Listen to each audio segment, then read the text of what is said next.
Hey guys, welcome to this review of the second test between India and England. India have beaten England by 317 runs. And at first, I want to get your initial reaction, Akko. Did you expect it?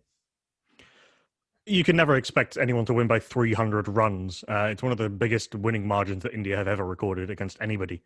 I did expect India to win, as I said during our review of the first test, and I look ahead to the second test. I did expect India to win. I did expect the team changes that India made sense. They picked probably the correct attack. Arguably the correct attack also for the first test pitch. I know Axar Patel was injured, but I still think they could have played Kuldeep Yadav in place of Shabaz Nadeem and been okay with that, but they didn't. No, whatever. Um, and India outplayed England, just as England outplayed India in the first test. This was a different pitch, and there's been an awful lot talked about the pitch. I really don't want to relitigate that debate again because I mean it blew up Guerrilla Cricket's mentions on at the end of day 3, I think it was, and it got a little bit toxic. But what's an England-India-Australia series without a diplomatic incident or two? But India played superbly through most of the Test match. England weren't bad per se. They weren't at the level they needed to be. You have to be very good pretty much all Test match, almost played the perfect Test match to beat India in India these days. England weren't at that level as they were in the first Test.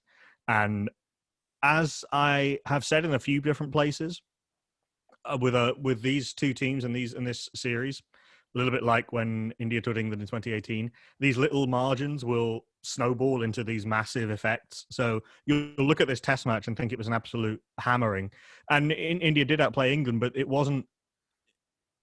England were not awful by any means in this Test match, but India were very good with a couple of standout performances. Yeah, and it feels almost like it was weeks ago when Rohit Sharma hit that 100 and Rishabh Pant got 58 not out, Rahane got 67. And like you said, outside of Ashwin for the Indian team, I don't think there was standout performances. I know it's debatable, but I feel like everyone contributed in some way or the other. Kohli in the second innings, Axar Patel with the ball, Kuldeep Yadav with the ball, even Ishant Sharma, he bowled only 5 overs in the first innings but took 2 key wickets. And so I think that was a perfect team, perfect all-round performance from the Indian team. And so first thing first, I wanted to ask you, when the team selection came out, was it a masterstroke to rest Bumrah before the day-night test? Did they know? Did they read the pitch better than the England team? I think the resting is more important than the pitch. Both sides went in with the two frontline seam bowlers. It would be a huge risk to go in with only one seamer Yeah. for either team. And I don't think. And also, in some ways, picking a. I know the seamers didn't bowl a lot in this Test match, particularly Stuart Broad, but picking another seamer a spinner rather, who you don't think is going to be effective, I don't really see what the value in that is. England have fallen into that trap before of picking too many spinners and not really being confident in one or two of them, or one of them, and then you're essentially, you're just every bit as much of a passenger as someone else might be. It wasn't a ridiculous assumption to think that the ball would reverse swing at some point. It didn't, as it turns out. But you're right, Ishant got a couple of wickets. Mohammad Siraj got an admittedly lucky wicket, but still, he got himself a wicket. I thought Broad bowled okay, without ever getting the luck that he quite deserved. He bowled his leg cutter very well. Yeah, that's what I was going to ask you actually. Do you think England missed the trick with bowling Broad such few overs? Because when he was bowling and when he was bowling those leg cutters, visibly he was being able to trouble the Indian batsman. Obviously, luck did not favor him, but he was the only fast bowler on that wicket being able to trouble the Indian batsman. Well, I'm not sure that's quite true. I don't think they particularly enjoyed facing Ollie Stone. And we saw what happened to Shumban Gill. Sorry, not Shumban Gill, Cheteshwar Pujara in the first innings, Yeah. when he got hit on the hand and wasn't able to field on day 2. He seems to be okay now. And he did trouble India's batters. Broad, I'm a little bit surprised that he didn't bowl more. But then I also don't really see who would have bowled. Maybe Moeen bowled for slightly too long at one point, or Leach bowled for a little bit too long at one point, or Joe Root went over on one over too many, or they brought back Stone. Yeah, maybe they could have brought in Broad. But I don't. It's hard to look back on that and think it was a glaring absence for England. And India didn't. India clearly had lost some faith in Shabaz Nadeem, Mhm. and Washington had done a lot more with the bat than he'd done with the ball. They both might have been more effective on a pitch that was turning more, perhaps. But they weren't picked, and I think India went in with pretty much the right attack, and the resting Bumrah was resting Bumrah, just as England were resting Anderson. And I know um, it's going to cause issues when the guy who's just helped win you or helped seal the win in the first test, and the guy who's got 600 test wickets is left out. But he's left out for a guy who's got 500 test wickets and is a bit younger and superbly fit. And India will want Bumrah for the day-night test, just as England will want Anderson and Broad.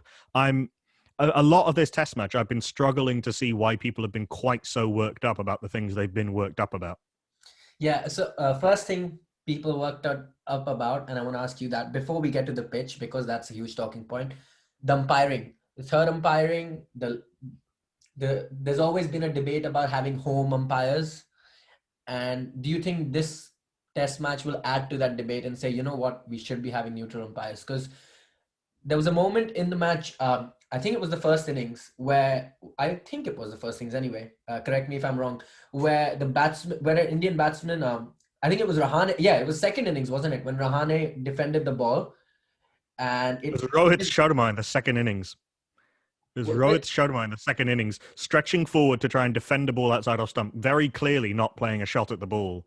From that outside one, off as stump. well as the one which went to the third umpire when they reviewed when it. Oh yes, there was Ajinkya Rahane with the glove in the first innings. Yes, so just to set the scene, Rahane comes forward to defend the ball, I think from Moeen Ali. Yes, and brushes off his pad. It brushes off his pad, and then, as it turns out, from the third umpire, then onto glove and to short leg. Now, England were appealing. It's a bit of a myth that England were appealing for a catch or appealing for an LBW or whatever. You appeal. You don't state what you're appealing for. That's never been how it. That's not how it works. You appeal, and then the umpire has to decide if the batter is out for any reason. And in this case, when he has not given it out and England have reviewed, the third umpire has to decide whether the batter is out in any number of ways. The third umpire made a significant mistake in not spooling far forward enough to see that after the ball had hit the bat, it went through and hit the glove on the way out, and that is a mistake. It was a bad mistake. It was a slightly. I don't want to use the word negligent because I think that's going a little bit harsh. Although I did actually use that word on Twitter. I think on day two itself, but. It was a bad mistake. And then... Sorry, just before you move on, just quickly, I wanted to ask you, obviously, when that decision happened, before the next ball was bowled, you could see Joe Root telling the umpire, with the glove off the pad onto the glove. And the umpire still just told them to carry on and bowl. Could they not have gone back and actually had a look at the decision again? I don't think so. I think by that point, it's gone. And you shouldn't need to, right? The third umpire should be able to make that decision. And you could see actually for the rest of the test match that he knew he'd made the mistake and was, being hyper cautious. But he should have made that, and that is a mistake. There's no way out of that. Going back to your home umpires point, there's a reason we've had neutral umpires in Test cricket uniformly for the last 20 years. And there's a reason it's been one of the best things to happen to cricket in my lifetime. Arguably Imran Khan's greatest contribution to cricket, which is saying something given the player he was and the captain he was, is to lead the charge for neutral umpires.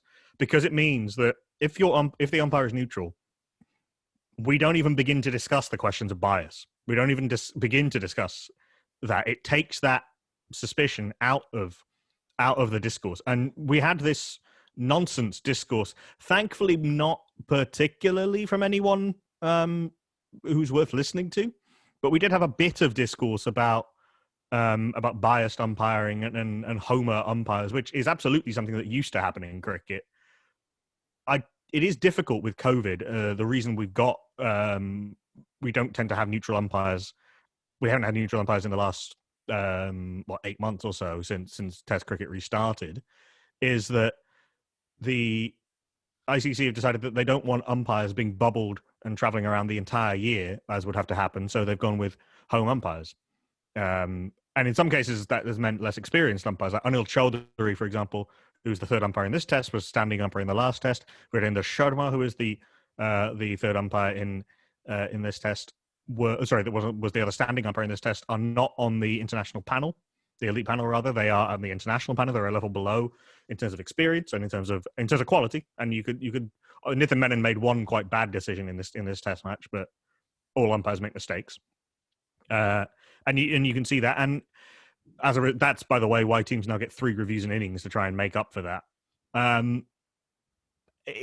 I don't know if there is a COVID-safe way of having neutral umpires, but the sooner we get back to it, the better cricket will be.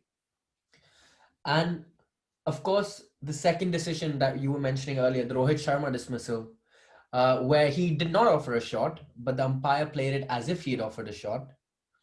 Did that in some way go on to affect the result? I know it could not have affected it massively because Rohit's contribution in the second innings wasn't big, but psychologically, did it have an impact on England? Not really. I think that would be going too far. I think India had a big enough lead after the first innings that they possibly could have won. Or put it another way, if India had ended up with that lead after the third innings, they probably would have won anyway. What that second innings did in Ashwin's 100 and Virat Kohli's excellent 50, what that did was it took away any possibility of England winning the game, which makes it much harder to save the game. As we saw, for example, in the Sydney draw, and to some extent in the first test here, a team having a chance to win the game makes it more likely that they'll be able to save the game because they'll play in a more decisive manner. They won't be so cowed, so tentative, so sort of playing with a sense of foreboding doom. It won't seem so futile. It used to be thought that giving a team a chance of winning the game would make it more likely that they'd lose the game. I think probably what we see now is that actually that's probably not true. Your best bet is to take away any possibility of the team winning the game, which means you can keep attacking fields in for longer, which means you can attack with your bowlers for longer, and you're always holding all the cards. You're never at any point having to react to the opposition. Like when Moeen Ali was hitting those 6s and 4s at the end, it didn't matter. It didn't matter at all. It almost seemed like he was auditioning for the IPL auction 2 days from now. Yeah, I've heard a few people say that. I'm sure we'll come to Moeen a bit later. I'm actually currently in the middle of writing a piece about him, so it's fresh on my mind. But and that's an extreme example. But I don't think it mattered by that point. It was a bizarre decision from the on-field umpire, really, to think that Rohit was playing a shot at that point. That's a very old school umpiring decision where in the pre-DRS years, every time a batter went on the front foot to a spinner, regardless of whether the bat was hiding behind the pad or next to the pad or in front of the pad, there was no possibility of them being given out LBW. It was assumed that the ball was always going to bounce over the top or spin too much. We know now that that's not true. The third umpire at that point has no choice. Once the umpire has decided that he's playing a shot, and I believe that it was communicated to the third umpire that Rohit was playing a shot, Anil Chaudhary has no point at that point. He has to assume, and it's built into the DRS then, that it's assumed that the batter is playing a shot. So that was an on-field mistake that got magnified. I think both of those are mistakes and poor mistakes. I think the umpiring has not been brilliant in this test, not as good as it was in the first test, but it has not been as awful as people are claiming. And I spent a lot. I was on a podcast at the end of day 1, I think it was, on the Cricket Badger podcast, and we spent a lot of time outlining the case for bias in order to debunk it. I think that narrative is incredibly damaging to cricket, but as a result, that just highlights why cricket went to neutral umpires in the first place, as I said earlier. Yeah, and moving on from the poor umpiring, the second major talking point in this game was obviously the pitch. Now, before I ask you, I want to state my opinion first. I just think, when India goes to New Zealand or England or Australia, they prepare pitches which suits their bowling lineup and what their bowlers are used to, right?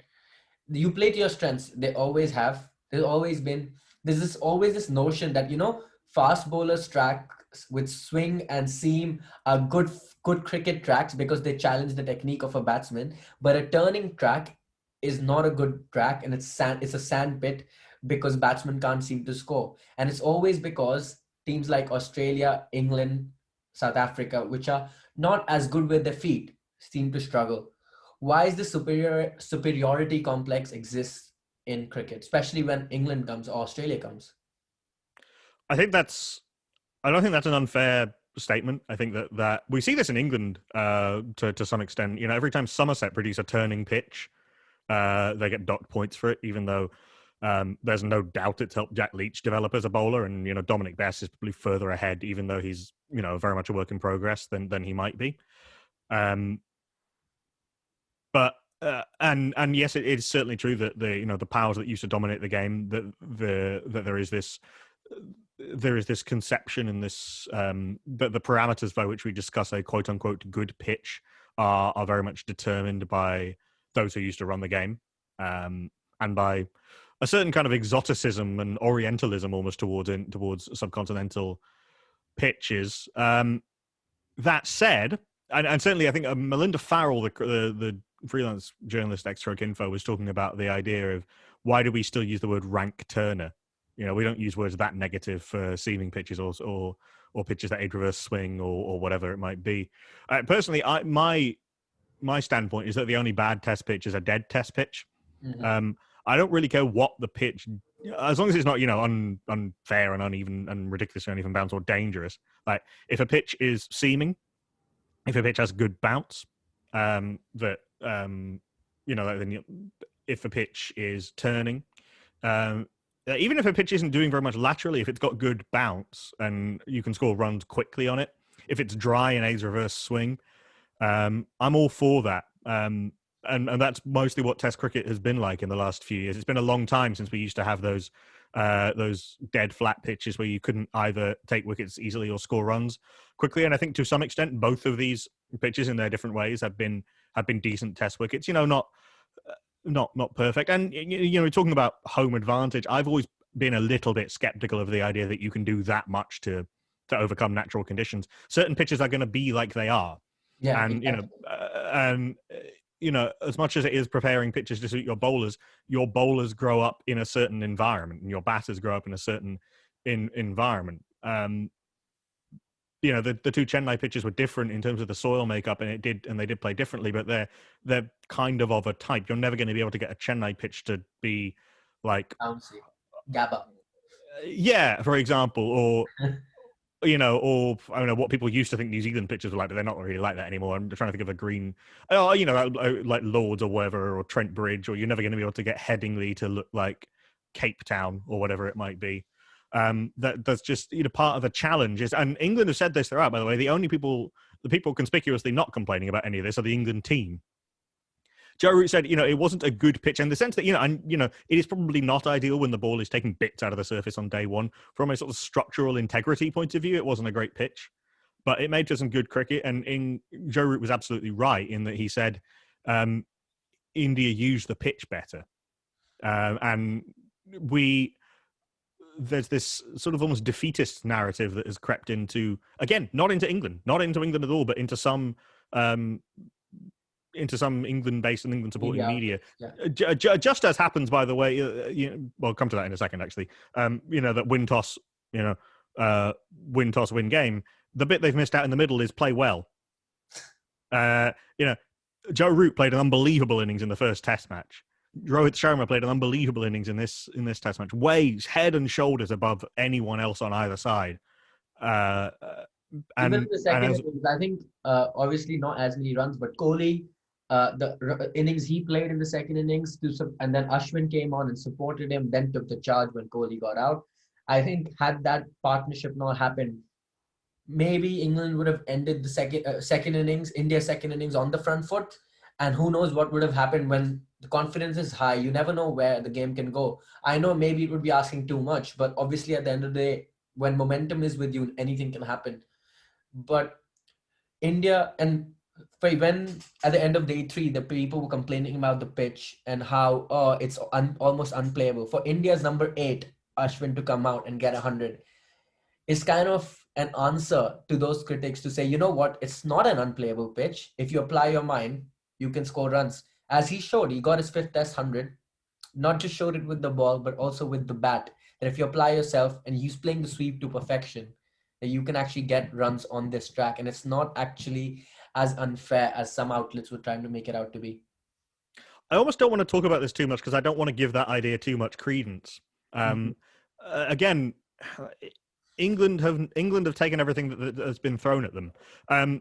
What I do want to talk about a little bit about, India and England are both big cricketing nations and nations that are vying for to be the top nation in the world, particularly in Test cricket.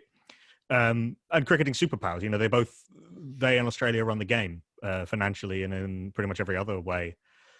And what you get is that you get the partisans on both sides trying to claim inferiority and almost claim persecution. It's very strange how you get this you get moaning and counter moaning justified by the original moaning. Yeah. And it's all very tiresome, to be honest. I'm actually quite glad that the next test match is a brand new stadium. And so no one knows anything about what the pitch is going to be. And so we don't have to talk about it. Because frankly, I'd rather talk about any number of other things than In the fact, let's pitch. do that. Let's move on and talk about the debut of Axar Patel before we talk about Ashwin and everyone else. I want to talk. There's obviously, it was visibly obvious that India missed Ravindra Jadeja in the first test, and they will not have him for the rest of the series. Axar Patel, who was set to debut on the first match, got injured. Finally got his debut here. Ends up taking 7 wickets in the match, only one behind Ashwin. Has he done enough to show that if Jadeja's injured, he's the go-to man to replace him in the test side? Obviously, it's one Oh, test match and it's too early to say, but have you seen signs? well, we've all seen signs, haven't we? I mean, Kohli said that at the press conference. In fact, he said it's up to him to keep doing this and show that he's part of the. Can't remember the exact phrase he used, but essentially part of the crew now that can be called on for test matches. He looked completely assured on test debut. He had a pitch that was helpful to him, and he bowled at exactly the right pace for this pitch. As by the way did Jack Leach for the most part, and Ashwin as well. They both bowled that little bit quicker because you don't need to flight the ball so much when you're getting this sort of assistance. And actually, it can be counterproductive sometimes to flight the ball because it allows batters to play you off the pitch a little bit. So they bowled that little bit quick. He bowled that little bit quicker. He was getting lovely loop and dip on the ball. I judge spinners from hand to pitch. Yeah. From what is coming out of the hand as they get to the crease to the pitch, because what happens at the other end can be very variable. But he was doing exactly all the right things, and he showed that he is.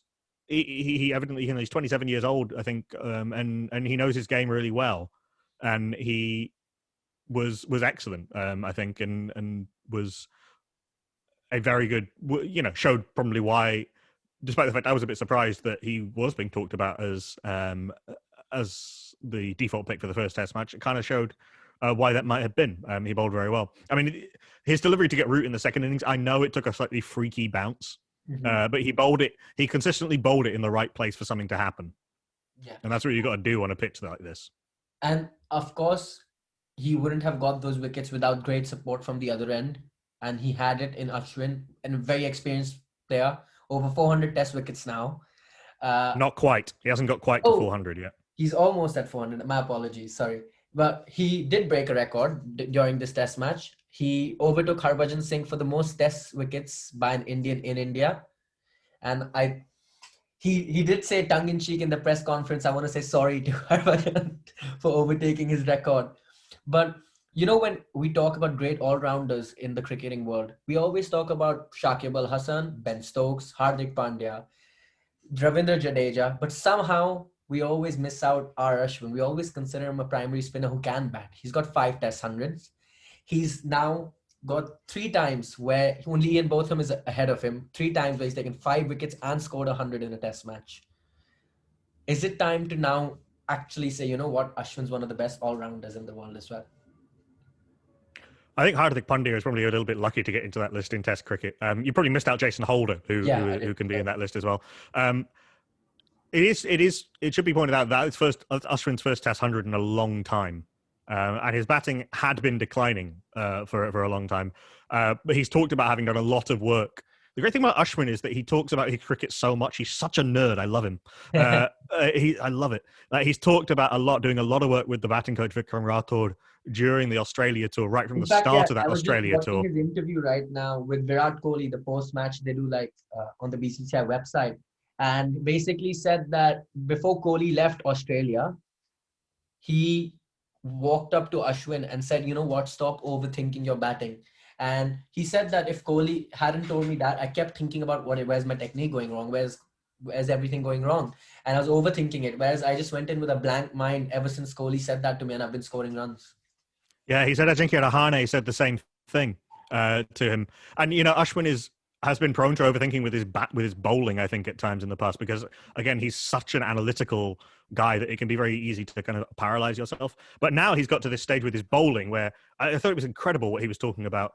And maybe a lot of other bowlers do this and don't talk about it as much. But Ashwin talking about having a different load up for different deliveries and changing his what might think of the fundamentals of his action depending on what he wanted to bowl and all of these variables that he's thinking about and conscious of thinking about them, which is very rare for a cricketer to be able to consciously think about that and still do it.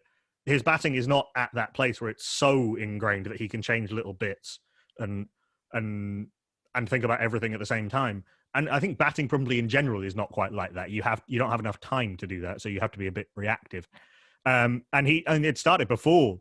It started before any test matches. He was started in he talking about it in the tour game at Drummoyne Oval before the test series started.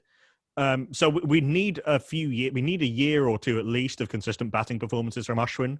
I don't know if he'd be quite at the level that Jadeja's been at with the bat, and certainly nowhere near the level that Stokes has been. But we need him to be putting up good batting numbers before I think we can put him in that bracket completely. But he's certainly, in terms of bowlers who can bat, he's right up there. And his come the end of his career, maybe we will be. He wasn't too far away from becoming only the fifth player to take 110 for in the match. Yeah. Which has only been done 4 times. Yeah, and I'm gonna put you in a tough spot here now. I'm gonna ask you a difficult question. Which 100 was the better one? Rohit Sharma's 162 or Ashwin's 106? It's not a difficult question at all. It's Rohit's by a country mile.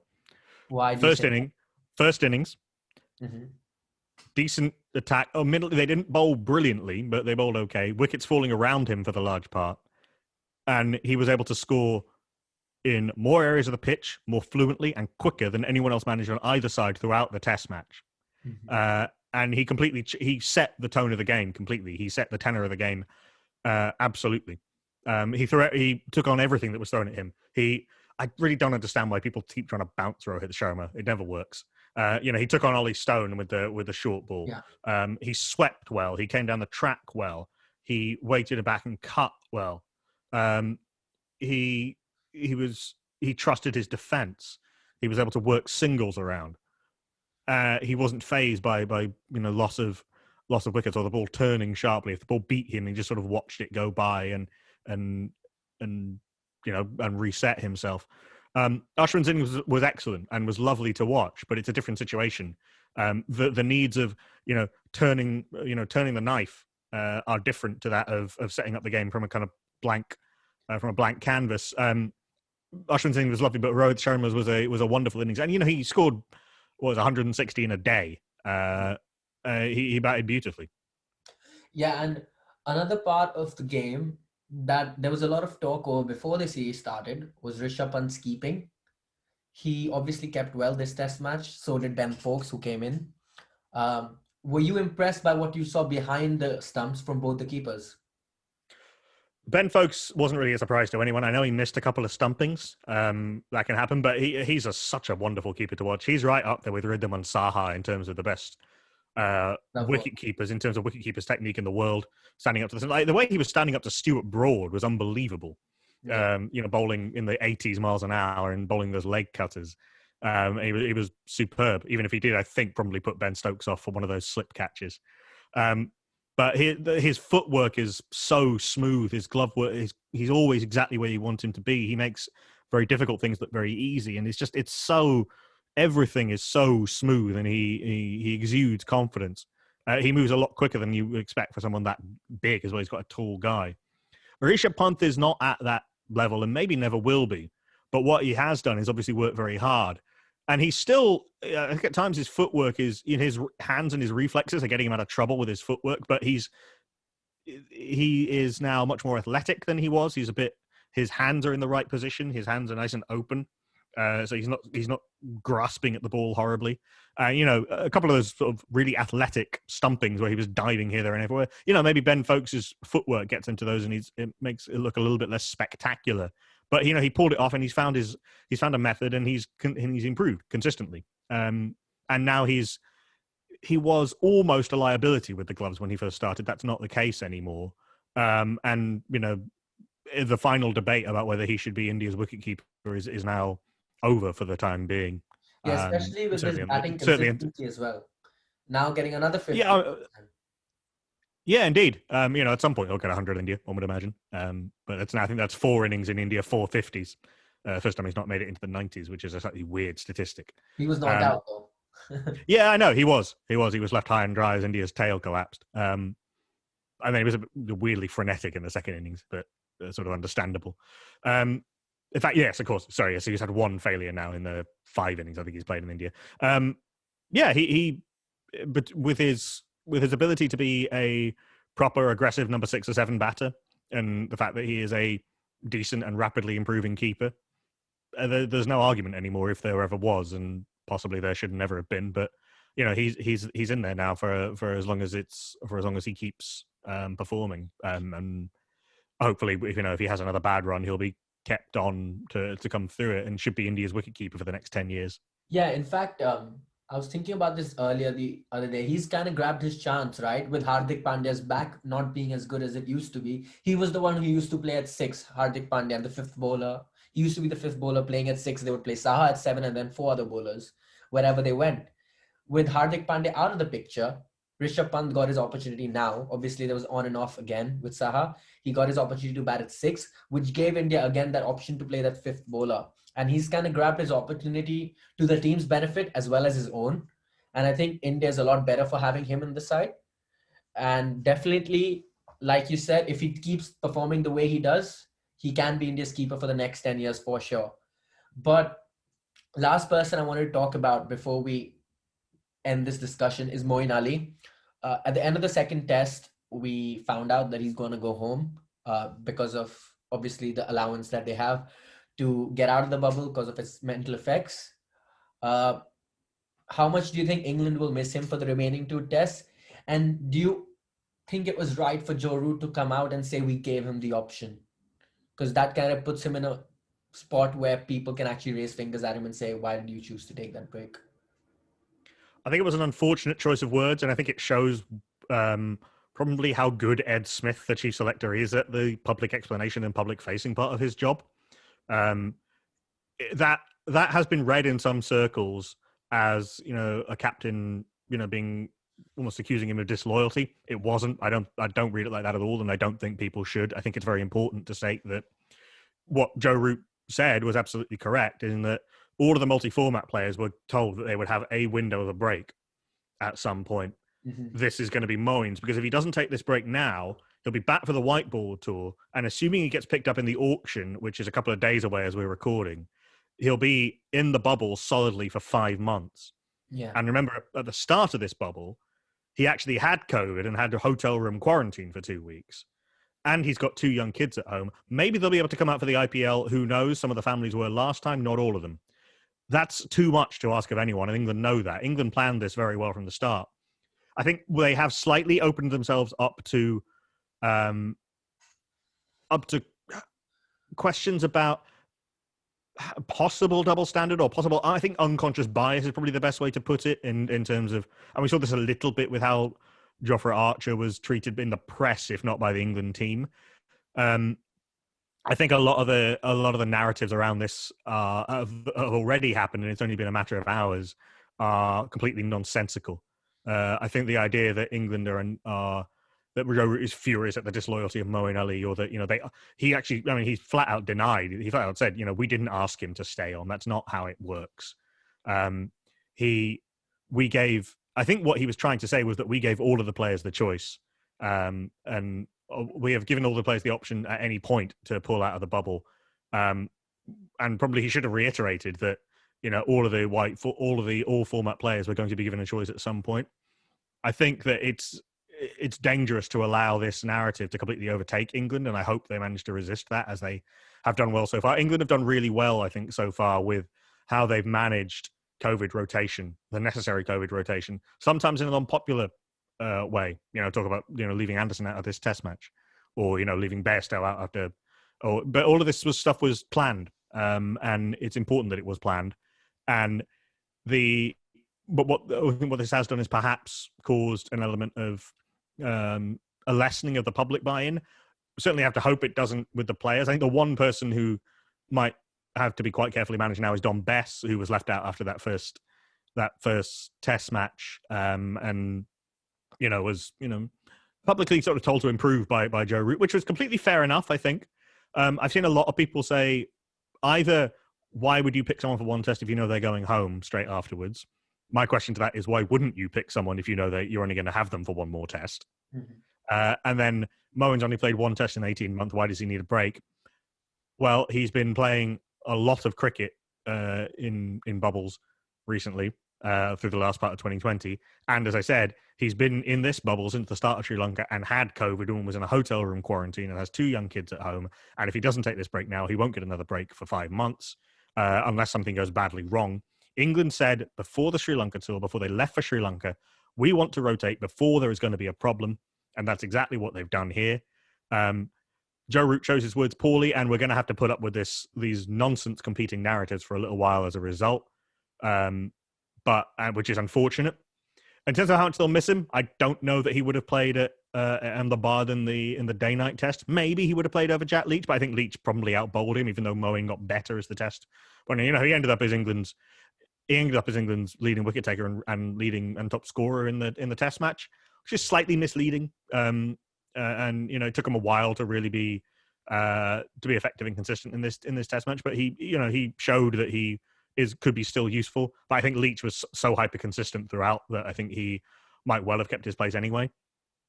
And yeah, maybe for the 4th test it would have been something. But you could bring back Dominic Bess, who did take a lot of wickets. They're both a work in progress in different ways. It will be a miss, and certainly if Moen's. It's very hard to judge that second innings batting because it did look beautiful, and Moeen hitting a straight 6 is one of the great sights in cricket. But it's also true that his batting hasn't been where it should have been for the last couple of years, really. So it's quite hard to judge given the situation. If he could have refound some of that batting form, he could have been very useful to England. But he's taken a break, just as Josh Buttler has taken a break, just as Bairstow took his break before, and Wood and Sam Curran's taken a break now, and Rory Burns and Ben Stokes and Jofra Archer, all for slightly different reasons. And Joe Root certainly tried to back Moeen Ali in public, as they have done with those other players, and that is quite correct. I think he chose his words clumsily, and he may well reflect that was the case. I would be very wary of making any more of it than that, and I'm a bit disappointed that all of these narratives have jumped into the gap. And it's been, at time of recording, I think it was 8 a.m. UK time when that statement came out. So 9 hours, I think it's been, and we've already got this vortex of bullshit. And I'm quite glad to get this opportunity to try and sort of just get everyone to calm down a little bit. Yeah, and hopefully they don't make more of it than they already have. But we'll wait to find out. Of course, a lot of it is result dependent, and of course, what happens in the 3rd test. Well, that's the thing, right? People aren't talking about this. If England had either won or drawn or even lost by a less convincing margin, none of this stuff gets talked about. Obviously, that's how people work. Yeah, and I think with the series poised at 1-1, India now move into 2nd in the ICC Test Championship rankings. England dropped to 4th. So the narrative is very well built for the 3rd test, pink ball test in Motera. Yeah, just on that, by the way, and a few people made this point. My colleague on Guerrilla Cricket, Nigel the Bear Walker, made this point a couple of times. If you'd offered most England fans, and indeed England themselves, 1-1 heading into the 3rd test, they'd have snapped your hand off. Exactly. And it's kind of a great it's a great place to be in for the test series advertisement, especially being on terrestrial TV, pink ball test, new stadium, Stuart Broad hopefully partnering Jimmy Anderson in that pink test, coming into bowl, Virat Kohli batting, Pujara batting, all the superstars of the game, Joe Root. Yeah, you could potentially, assuming everyone's fit, you could have potentially Jasprit Bumrah, Ishant Sharma, Mohammad Shami, and R. Ashwin on one side, and then Stuart Broad, James Anderson, Jofra Archer, and Ben Stokes on the other. That's a wonder. What a great in front of it'll be. We've had confirmation that Ahmedabad will be 50% capacity for the games it's hosting, but still in front of 55,000 people under lights. Well, and what a prospect! Yeah, and hopefully Virat Kohli, who's now tied MS Dhoni with 21 test wins in India, can overtake MS Dhoni to go to 22 test wins in Ahmedabad. Well, I mean, hopefully from his point of view, he doesn't get banned for getting needlessly aggressive with the umpire when the game was already won. I really don't know what that was about. I mean, also, quite apart from his hilarious WG Grace impression in the first innings when he asked the umpires to check to make sure he had actually been bowled. They've come to see me bat, etc., etc. Also, I mean, India will also be hoping that Shubman Gill's arm blow on the arm wasn't as serious as it might look. If they said he was going for a precautionary scan, I've not seen any news about that. But hopefully both teams are at full fighting fitness. There is a small break, and obviously give players a chance to recover and be at their best when the game kicks off.